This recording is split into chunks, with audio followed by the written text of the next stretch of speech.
Hello, Luke. Welcome to lesson 42. So today we're going to be talking about more equations, and we're going to be talking about multivariate equations. You see that word multivariate? It almost looks like multivariable, and that's exactly what it is.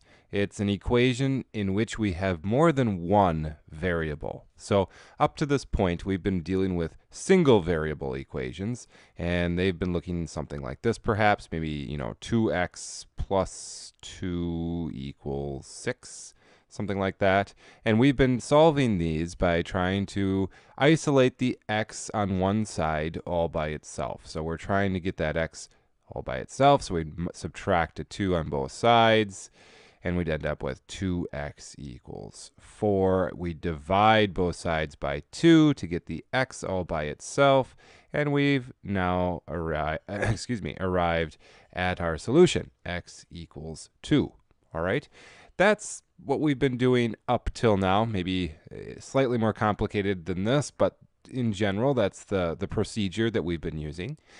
Today, we're going to be looking at equations that have more than one variable in it. So we might have something that looks like maybe 2x plus 6y minus 4z equals 8. Something like this. All right? Now, the thing to recognize here is that we have more than one variable. We have an x, we have a y, and we have a z. So in order to solve this, we really need to think about what we're solving it for. And that's usually given to us in the directions of the problem. So they may say, solve this for x, or solve this for y, or solve it for z, all right, depending upon what they're looking for. And whatever it is, what we are trying to do is really to do the same thing that we did over here, and that is to get that variable of interest all by itself on one side of the equation. The only difference is, in the end, we won't have something that's really nice like this, x equals 2. We're going to have x equals something y, something z, and maybe even another constant after that. All right, so there's going to be variables on the right-hand side of our solution. All right, it won't be a nice, simple answer, but it will be a solution because we will have isolated, let's say we're looking for an x, we will have isolated the x by itself on one side. That's the goal. It's just not as pretty. Okay, so let's say that the directions say that we should solve this for x. All right, so the first thing to do, like any of our other equations, is to get that x term all by itself. So to do that, we need to move these two terms over to the other side of the equation. And I'm going to combine a couple of steps here. We've done equations long enough now where I think we can start doing this. So I am going to add the 4z, right? I'm subtracting it on this side, so I'm going to add the 4z over here. I'm just going to put an addition, a sign in the 4z over here. And I'm also going to subtract the 6y. That'll get rid of the 6y on this side.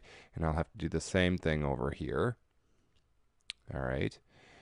Then we can cross these out. They eliminate, and we're left with just a 2x. And then on the right-hand side, we have an 8 plus 4z minus 6y. Notice I can't simplify this at all. In previous problems, we were always able to actually, simplify what we moved over by combining like terms. In this case, there aren't any like terms, so we just need to write them out as such, 8 plus 4z minus 6y. At this point, there's nothing that we can simplify on either side of the equation. We're still trying to get x by itself. So to get rid of this 2, we're going to divide it by a 2. We're multiplying it by a 2 here, so we do the opposite. We divide it by 2. Now, if we do that on this side, we have to divide this side by a 2. And that means that every single term on this side of the equation must be divided by a 2. We can't just divide one of them. They all have to be divided by a 2. So there's a couple ways that you could write this. You could write this as 8 over 2 plus 4z over 2 minus 6y over 2. Where you just put the 2 under each one individually. Or I'll put this maybe off to the side just as kind of a side note, we could have written this as 8 plus 4z minus 6y all over a 2. That would have been acceptable as well. All right, I'm just splitting it up here and putting the 2 underneath each term rather than under all of them. All right, now we can simplify. So we've got the 2's will eliminate and we're left with 1x. 8 divided by 2, well, we can simplify that. That's a 4. Now this one, 4z over 2, we can simplify a little bit. The 2 can cross cancel with the 4, and we're left with just a 2z. So we'll have a plus 2z. And then over here, we also have some simplifying that we could do. The 2 can go into itself once. It can go into a 6 3 times. So we're left with a minus 3y. And at that point, there's nothing else that we can do. But our goal has been achieved. We have the x all by itself. All right? So this would be our solution. Again, not nearly as clean as this one is. We have variables in our solution. But all the same, that is the value of what is behind the x. All right? Very good. So let's try a couple more of these. So here we have one. Why don't we solve this one for, let's go y this time. We'll solve it for y. All right. So the first step then is to get the y term all by itself. And again, we're going to move these other terms over to the other side by doing the opposite. So we're going to have a negative 3x and negative 4z. We're going to move both of them over. Okay. And then we'll combine them. So these will eliminate, and we're left with 6y on the left side. And then over here we have the 12 minus 3x minus 4z. All right, there's nothing that we can combine on either side, so now we will divide by 6 to get rid of the 6 over here. So divide by 6, and we'll divide each one of these terms by 6 as well. And simplifying, we get y is equal to 12 divided by 6 is 2 minus, now 3 divided by 6, that's, well, 1/2. 3 can go into 6 twice and do itself once. So we have 1/2 or 1x over 2, or actually there's a couple ways we could write that. So let me just put another side note here. If we have, 1x over 2, I could write that as this way. That's fine. I could write that as x over 2 and just make that 1 invisible. Or I can actually take this x and pull it out and set it next to the fraction. So I could make this 1/2 x. All right, so hopefully you see that. This would be implying multiplication here. And if you multiply, you'd multiply this 1 times x, and you'd get x over 2, right? So we're not changing the value at all, but we are just taking this x and we're setting it off to the side. It's still being multiplied by the 1, but it's just set off to the side. Sometimes this is a little neater. It's a little cleaner. It's keeping kind of the numbers in one area and the variables in the other. So it's really up to you on which one of these ways you'd like to write it. Just because it's a little different than what we're used to, I'm going to write it this third way. So it's going to be a minus 1/2 x. Okay? And then moving on, we've got this negative 4z over x. Well, 2 can go into 6 3 times. 2 can go into 4 2 times. So we end up with a minus 2. And I'm going to do the same thing, 2/3 z. I'm going to write that z off to the side. All right. But it is the same thing as if it were written in the numerator as 2z over 3. All right. Very good. So at that point, we have everything taken care of. There's nothing else that we can add or subtract. And y is all by itself. It's isolated by itself. So this is our solution. Great. All right. Why don't you try this next one by yourself? And I want you to solve it for, let's solve it for a. All right, and then we'll come back and do it together. All right, so let's follow the same procedure here. If we're solving for a, we want to move everything else to the other side. So we have minus 4b. We're doing the opposite. We'll do the opposite here and do a plus 6c. And then on this side, we'll have a minus 4b and a plus 6c. All right, and then we can combine. These will eliminate, and we have 3a left over equals 9 minus 4b plus 6c. And once again, there's nothing else that we can do as far as simplifying goes. So now we can get rid of that 3 by dividing it out. And that means everything on this side has to be divided by 3. And we end up with an a, which is what we're after. 9 divided by 3 is 3. And then we have a minus 4/3 b plus 6 divided by 3 is 2c. And that is our solution. Very good. Let's try another one here. Go ahead and pause the video. Try this one by yourself, and then we'll do it together. All right, so this one is it has a couple of other things that we can do. First step is maybe, as always, to look at the equation and see if there is anything that we can combine. And, oh, I didn't tell you what to solve this for. So solve it for y. Let's solve it for y. So if you want to pause the video again and give it another try, now that I've told you what to solve it for, then we'll do it together. Okay, so the first step is really to combine any like terms that we see. The other problems didn't have any, so we didn't have to worry about it. But here we do have some like terms. We've got a 5y, we've got a negative 2y, we have an x, we have a 3x. We can combine those. So a 5y and a negative 2y is going to give us a 3y. And an x and a positive 3x is going to give us a positive 4x. And then we still have this negative 4 left over. And so this now is a more simplified version of the equation. And now we can solve for y.